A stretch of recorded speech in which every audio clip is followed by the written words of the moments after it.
नमस्कार और स्वागत है आपका हमारी आज की इस खास चर्चा में। नमस्कार। आज हम गोता लगा रहे हैं हिंदी साहित्य की एक बहुत ही अद्भुत रचना में, जयशंकर प्रसाद की कामायनी। जी। और उसमें भी खास तौर पर उसका एक बहुत अहम हिस्सा चिंता सर्ग। जी। हमारे पास इस सर्ग पर कुछ विश्लेषण है, कुछ व्याख्याएं हैं और हमारा मकसद है मतलब इसकी कुछ खास पंक्तियों को समझना, उनके गहरे अर्थों को देखना। बिल्कुल। और हाँ, एक श्रोता ने जानना चाहा था कि ये जो मनु की चिंता है और वो प्रलय का अनुभव, वो आज के पर्यावरण संकट से कैसे जुड़ता है। हाँ, ये बहुत महत्वपूर्ण कनेक्शन है। तो चलिए शुरू करते हैं। सर्ग की शुरुआत ही बड़ी शक्तिशाली है ना। बहुत ज्यादा।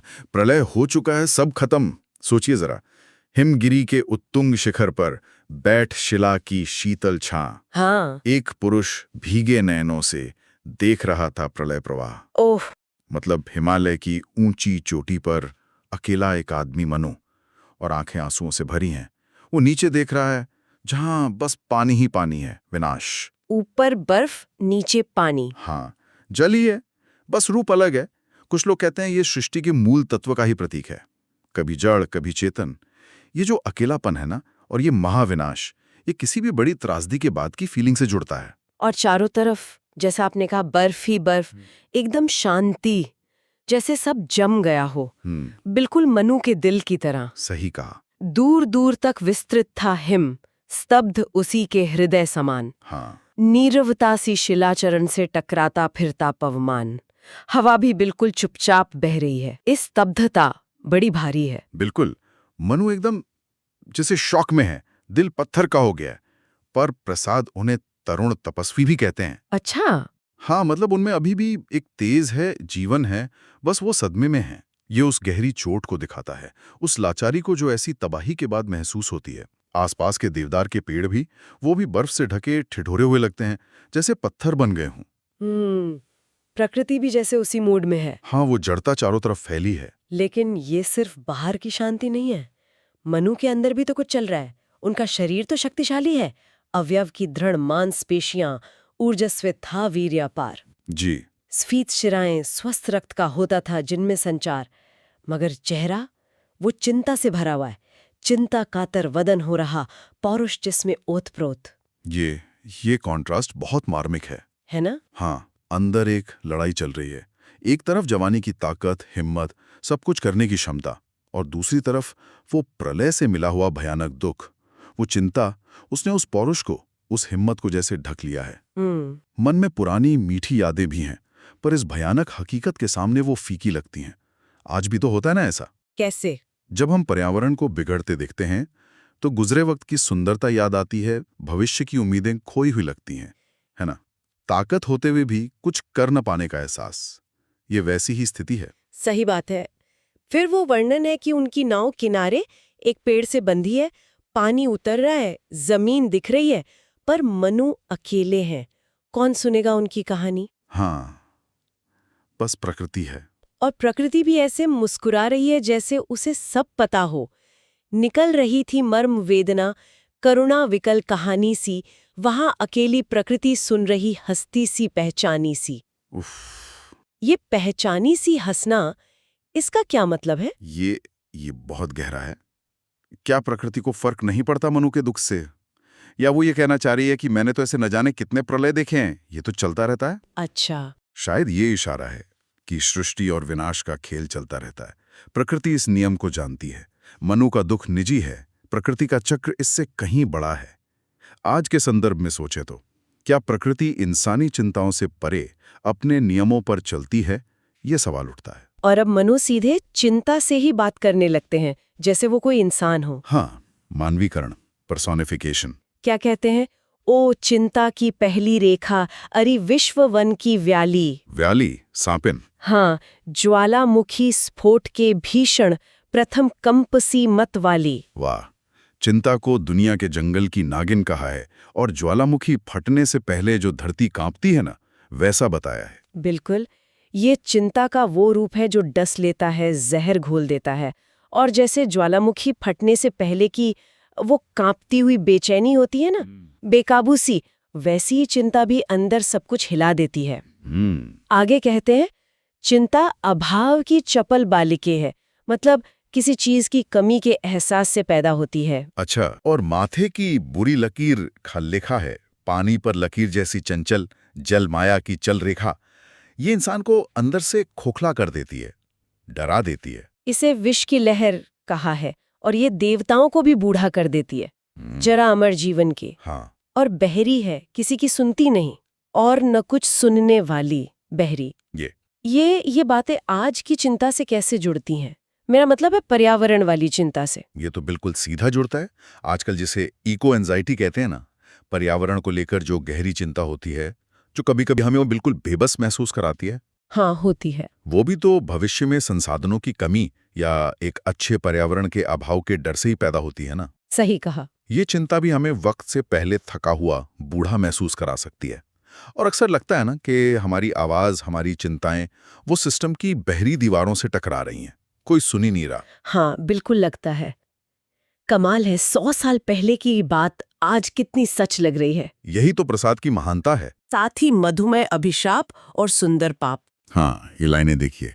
अरि व्याधि की सूत्रधारिणी, अरियाधि मधुमेह अभिशाप, हृदय गगन में धूम केतुसी, पुण्य सृष्टि में सुंदर पाप। मधुमेह अभिशाप, सुंदर पाप, ये क्या मतलब हुआ? थोड़ा कंफ्यूजिंग है। लेकिन सोचिए, पर्यावरण को लेकर जो हमारी चिंता है, वो दुख तो देती है, बोझिल लगती है, पर क्या यही चिंता वो मीठा अभिशाप है जो हमें जगाएगा, जो हमें सही एक्शन लेने पर मजबूर करेगा? अच्छा, इस नजरिए से। और सुंदर पाप शायद इसलिए कि इस बिगड़ते हालात में चिंता न करना, उदासीन रहना ज्यादा बड़ा पाप है। तो ये चिंता भले ही तकलीफ देती है, पर शायद ये एक नेक इरादे से उठी भावना है, इसलिए सुंदर पाप। वाह, ये व्याख्या तो बहुत दिलचस्प है। ये हमें सोचने पर मजबूर करती है कि चिंता हमेशा बुरी ही नहीं होती। इसके बाद मनु अपने अतीत को याद करते हैं, देवताओं का वो सुनहरा वक्त जो अब सिर्फ दुख देता है। हाँ, क्या कहते हैं? चिंता करता हूं मैं जितनी उस अतीत की, उस सुख की, उतनी ही अनंत में बनती जाती रेखाएं दुख की। फिर उनका ध्यान जाता है देवताओं के पतन पर। वो कहते हैं कि देवता जो सृष्टि के लीडर थे वो फेल हो गए। जी, आज सर्ग के अग्रदूत तुम असफल हुए, विलीन हुए। भक्षक या रक्षक जो समझो केवल अपने मीन हुए। ये केवल अपने मीन हुए, इसका क्या मतलब है? मीन मतलब मछली। जैसे मछलियां समंदर में बस अपने झुंड में रहती हैं, अपने आप में मगन, वैसे ही देवता भी आत्म केंद्रित हो गए, सेल्फिश हो गए। अच्छा, चाहे वो खुद को रक्षक समझे या असल में भक्षक हों, अंत में वो सिर्फ अपने सुख विलास में डूबे रहे, और यही उनके विनाश का कारण बना। ये तो आज के इंसानी समाज पर भी लागू होती है। बिल्कुल, हम भी तो तकनीक के अग्रदूत हैं, पर क्या हम भी प्राकृतिक संसाधनों को बेतहाशा इस्तेमाल करके, सिर्फ अपनी सुविधाओं के बारे में सोचकर, मतलब अपनी मीन बनकर, अपने ही विनाश को बुलावा नहीं दे रहे? गहरा सवाल है। मनु ये भी याद करते हैं कि कैसे देवता प्रकृति की चेतावनियों को नजरअंदाज कर रहे थे। आंधी, बिजली, सब हो रहा था, पर वो ध्यान नहीं दे रहे थे। हाँ, अपने घमंड में चूर थे। कहते हैं, अरी आंधियों ओ बिजली की दीवारात्रे, तेरा नर्तन, उसी वासना की उपासना, वह तेरा प्रत्यावर्तन। मतलब प्रकृति चेतावनी दे रही थी, पर वो अपनी इच्छाओं की पूजा में लगे थे। सही। और उनका जो जीत का शोर था, वो जय जयकार, अब मातम जैसा लग रहा है। हाँ, अरे अमरता के चमकीले पुतलों, तेरे ये जयनाद कांप रहे हैं आज प्रतिध्वनि बनकर, मानो दीन विषाद। ओफ, पतन का कारण यही अहंकार था, और वो बेलगाम भोग विलास।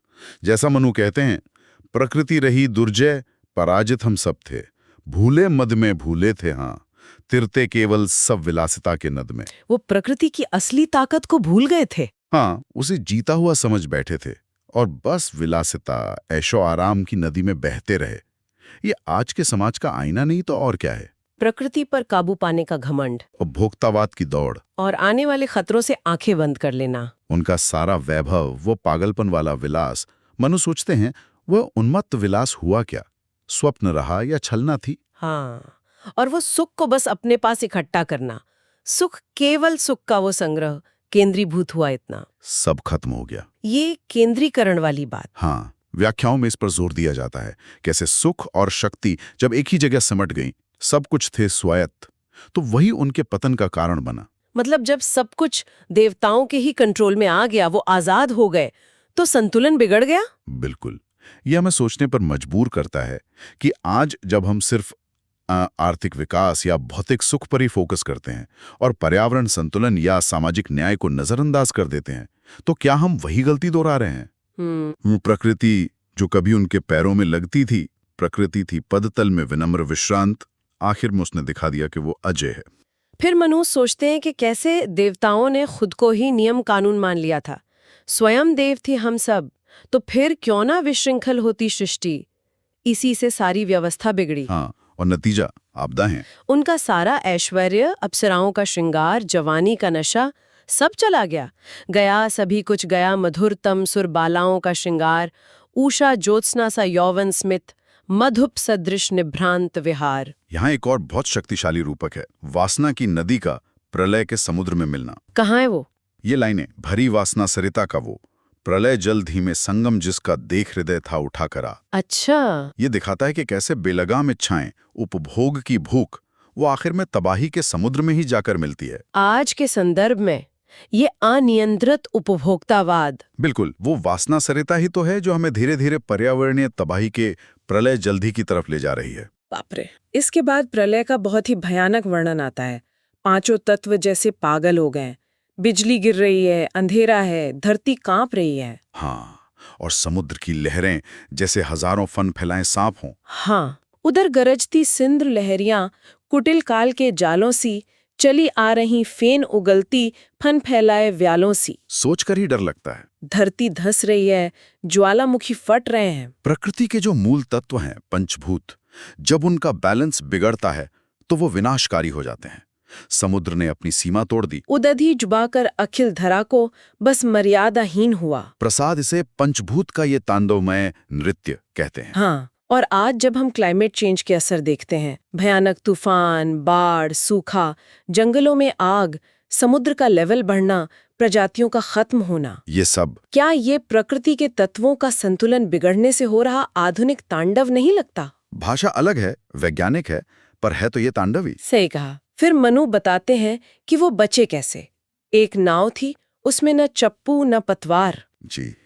एक नाव थी और न उसमें डांडे लगते या पतवार, तरल तरंगों में उठ गिरकर बहती पगली बारंबार। वो बस लहरों के ही रहमो करम पर थे, पूरी तरह निराश। लहरें आसमान तक उठ रही थीं, लहरें व्योम चूमती उठती। हाँ, और समुद्र के जीव जंतु तक बेचैन होकर ऊपर आ गए थे। जलनिधि के तलवासी जलचर विकल निकलते उतराते, सांस लेना मुश्किल हो गया था। श्वासों की गति होती रुद्ध। ये तो बिल्कुल अंत जैसा लग रहा था। बिल्कुल। और फिर अचानक एक बहुत बड़ी मछली, महामत्स्य, उसके जोरदार धक्के से नाव जाकर हिमालय की चोटी से टकरा गई और वो बच गए। ये बचाव भी कितना अचानक हुआ। हाँ, कोई प्लानिंग नहीं, कोई कोशिश नहीं, बस उस भयानक उथल पुथल में किस्मत से बच निकलना। एक पूरी सभ्यता खत्म हो गई और उसका ये एक अकेला बचा हुआ टुकड़ा, वो भी भाग्य के सहारे। अब मनु खुद पर आते हैं, सोचते हैं कि मैं उस देव जाति का अकेला जिंदा बचा हूं जो कभी अमरता के घमंड में थी। आज अमरता का जीवित हूं मैं। वो अपने तुलना नाटक के उस कैरेक्टर से करते हैं जो बस पुरानी कहानी सुनाने आता है, अधम पात्रमयी सा विषकंभ। हाँ। जैसे अब उनका अपना कोई वजूद ही न हो। हाँ, मुंह भंग हो चुका है पूरी तरह। वो जीवन को मरु मरीचिका कहते हैं। रेगिस्तान में जो धोखा होता है ना पानी का, हाँ, वो जीवन की मरु मरीचिका। कायरता के अलस विषाद। जीवन एक धोखा लगता है, आलस और उदासी से भरा। अमर होने का घमंड चकनाचूर हो गया। अब उन्हें लगता है कि विनाश ही सच है। हाँ, मौन, नाश, विध्वंस, अंधेरा, शून्य बना जो प्रकट अभाव, वही सत्य है।